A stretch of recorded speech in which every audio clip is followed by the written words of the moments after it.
تعالى النهارده بقى اعلمك آلات الجراحه العامه بالتفصيل ممل، وانا عندي حته كده بحب اقولها في حته آلات الجراحه العامه عشان تفهم الفكره بتاعتها، فركز معايا. احنا هنقول ان هي اسمها آلات جراحه عامه، هنشبهها بالظبط بحاجه اسمها جامعه، ولكن مثلا جامعه الفيوم. فاحنا عندنا جامعه الفيوم دي بتتكون من جوه من كليه طب، كليه هندسه، كليه زراعه، كليه كذا. نفس الكلام آلات الجراحه العامه هنخش جواها، كل آلة لها اسم زي ارتري وكوخه، كل آلة لها استخدام. يبقى احنا كلها اسمها آلات جراحه، لكن كل آلة لها اسم ولها يوز خاص بيها.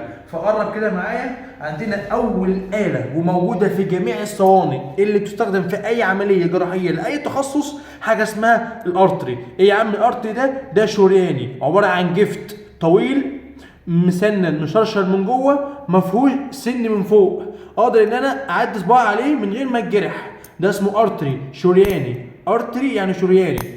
في منه الكيرف، ده اسمه كيرف يعني جاي بعوجه، او ستريت زي ده. ستريت يعني مستقيم. يبقى الارتري في منه حاجه من الاثنين، اما مستقيم اما ان هو كيرف. خلاص كده. ده ممكن امسك بيه مثلا طبقه زي البريتون، امسك بيه مثلا الحاجات الخفيفه مثلا في جسمنا، الطبقات الخفيفه، ممكن مثلا اعلق عليه خيط والى اخره. يبقى ده اسمه ارتري، في منه الكيرف والستريت. تمام كده. طيب عندي تاني آلة اخو الارتري بالظبط، نفس الاب بس مش نفس الام.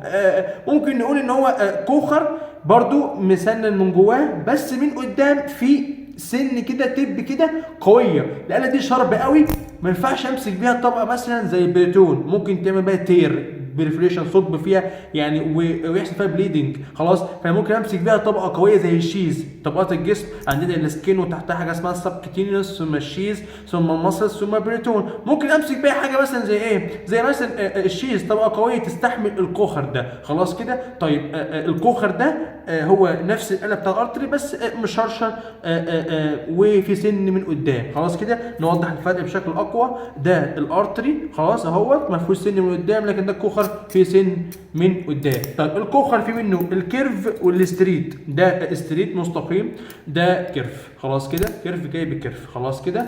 يبقى احنا كده قلنا الارتري وقلنا الكوخر. طيب في اخترعوا حاجه اسمها موسكيتو، هو ارتري بس صغير، نفس الارتري نفس الحاجه بس حجمه صغير، فقلنا ندلعه قلنا موسكيتو. فده اسمه موسكيتو، في منه الكيرف، في منه الستريت. خلاص كده. اسمه ايه؟ موسكيتو. ده ما فيهوش سن من قدام مش زي الكوخر. طيب هل في كوخر منه صغير؟ في حاجه صغيره بس اسمه كوخر برضه، مش مسمى تاني. يعني الكوخر ده في منه حجم كبير.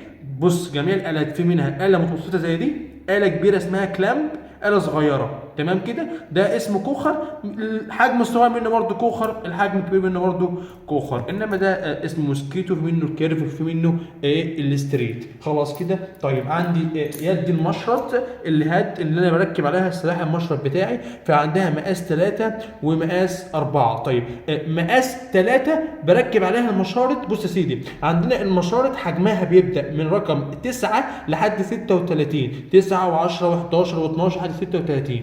الهاند الثلاثه دي ممكن اركب عليها لحد مشرط 18 او 19، انما الهاند الاربعه اللي هي الكبيره يركب عليها مشرط من 20 وطالع. خلاص كده. فده الفرق بينها، ان ده التب بتاعته صغيره بيركب عليها مشرط صغير، لكن ده بص حجمها كبير المشرط الكبير. طيب عندنا بعد كده آلة مهمة جدا بنلاقيها في صينية الجراحة، حاجة اسمها الرايت انجل. رايت انجل 90% من حاجات العمليات اسمها جاي من وظيفتها.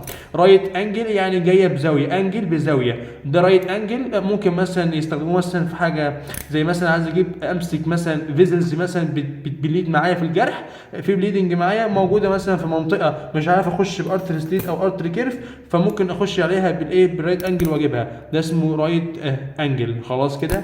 ماشي. في ايه كيرف هنا اهوت، لو لاحظت كيرف ده 90. طب ما تقول طب ما الارتري في كيرف ممكن يكون زيه، لا الكيرف بتاع الارتري مستحيل يجي 90 درجه، كان ده ملحوظ قوي 90 درجه، فبنقول ان هو ايه ارتري ده رايت انجل. طيب عندنا بعد كده المقصات الجراحيه بتاعتنا نوعين اتنين بس، اما مقص ديستكشن يعني تشريحي، بقص بيه اعضاء، بقص بيه انسجه، بقص بيه اي حاجه في جسمنا، انما ده مقص غرز وظيفته ان انا اقص بيه الغرزه فقط. طيب لو انا استخدمت مقص التشريحي وقصيت بيه غرزه هيتلف، هيبوظ، مش هيكون اليوزد بتاعه ممتاز وانت بتقص اي حاجه اثناء اي عمليه كاعضاء مثلا او تيشو ولا حاجه خلاص. فده معمول اسمه مقص غرز للغرز، وده مقص ديسكشن تشريحي، ديسكشن تشريحي عشان خاطر تشريح الجسم نقص بيه الاعضاء. بعد كده عندنا الجفنه بتاعتنا او البيسن بحط فيها البتادين عشان اعقم. طيب وانا بعقم بستخدم اله اسمها الاوفم، الاله دي اسمها اوفم اهو، اوفم خلاص، الستايل بتاعها كده اوفم، بمسك بيه الشاشه عشان اعقم بيها وبس. بعد كده بعلقها بالفرش على الترابيزه.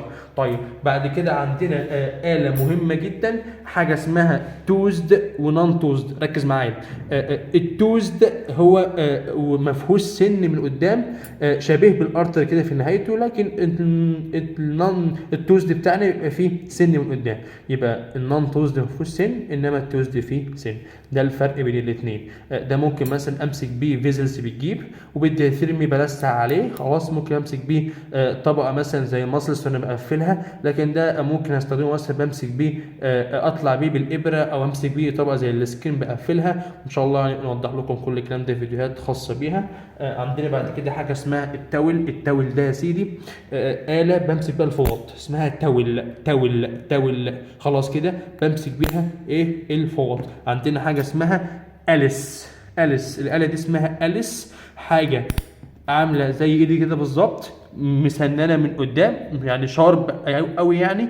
ممكن لو مسكت بيها طبقة خفيفة اعمل لها تير ثقب فيها ويبقى في بليدنج نتيجة ان هي شارب قوي من قدام، بص شارب جدا، فدي اسمها أليس خلاص كده. طيب عندنا آلة اختها بس الكافيتي بتاعها اكبر شوية، اسمها باكوك. الآلة دي اسمها باكوك خلاص كده، سوفت قوي حنينه قوي، ممكن امسك بقى الاعضاء من جوه عادي، خفيفه مع تكه واحده، عشان خاطر اقدر ان انا ايه ما ادوس قوي على الحاجه اللي انا ماسك بيها، عشان برضو هي اي نعم سوفت، لكن برضو نبقى واخدين حذرنا واحنا شغالين ماشي. عندنا اخر آلة معانا حاجه اسمها النيدل هولدر، ماسك الابر، ده اسمه نيدل هولدر، في منه مقاسات.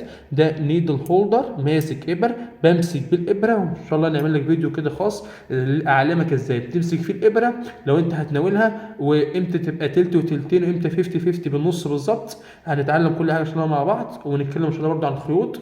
بس ده خلينا الاول مبدئيا، ده اسمه ماسك ابر او نيدل هولدر.